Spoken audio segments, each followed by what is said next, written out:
लोगों का लॉयल्टी से ही भरोसा उठ चुका है कहीं ना कहीं। उठ चुका है। वहीं पे अगर आप देखो ट्रेडिशनल मेथड्स जो होते थे, जो ट्रेडिशनल रिलेशनशिप्स होते थे, जो वो 90s वाला जो लव होता था, कितना प्यारा होता था, लोग कितने लॉयल रहते थे एक दूसरे को लेके।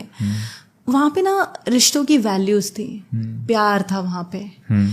अब जो है चीजों में सिर्फ मैनिपुलेशन है, चेजिंग है। आजकल के वर्ड्स देख रहे हो आप, घोस्टिंग, ब्रेड क्रम्बिंग और ये सारे क्या हो क्या रहा है ये सब। We'll get on this, we'll discuss them in detail, but अभी के लिए वेरी ट्रू कि जो हमने वो 90s वो लव स्टोरीज देखी हैं, मूवीज देखी हैं, वो प्यार इसलिए कहते हैं कि 90s किड्स को आजकल के जेंसीज का लव नहीं समझ में आता। सही में मतलब अगर आज की डेट में अगर मैं बताऊं कि अब जैसे मैं हूं, मेरे को मुझे प्रपोजल्स बहुत कैजुअली नॉर्मली आते रहते हैं, इट्स वेरी नॉर्मल थिंग।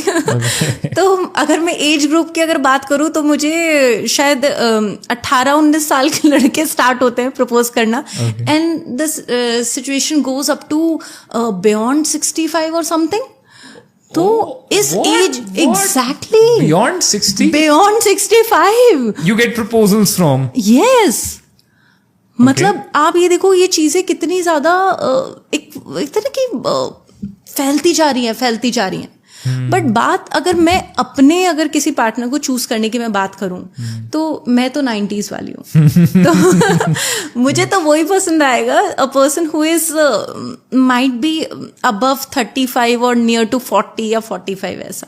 मतलब समवन हु हैज मतलब उसने वो टाइम देखा है, जिसने वो प्यार को महसूस किया, एक्सपीरियंस किया है, वो सारी चीजें, वो ट्रेडिशनल चीजें जिसके अंदर वैल्यूज हैं।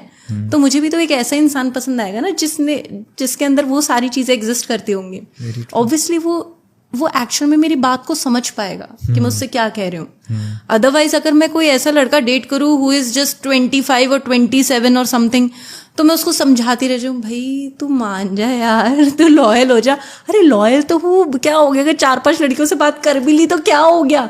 अरे आजकल के वक्त में एग्जैक्टली लॉयल्टी के टर्म्स ही बदल चुके हैं। लोगों को ऐसा लगता है अगर हम रिलेशनशिप में हैं, एंड शायद लोगों के लिए लॉयल्टी इज जस्ट सेक्स, कि जब तक मैंने सेक्स नहीं किया जाके किसी और के साथ तब तक I am loyal. But I guess apart from it also flirting with someone else while you are in a relationship, texting midnight someone else while you are in a relationship, all of this is part of cheating, I guess.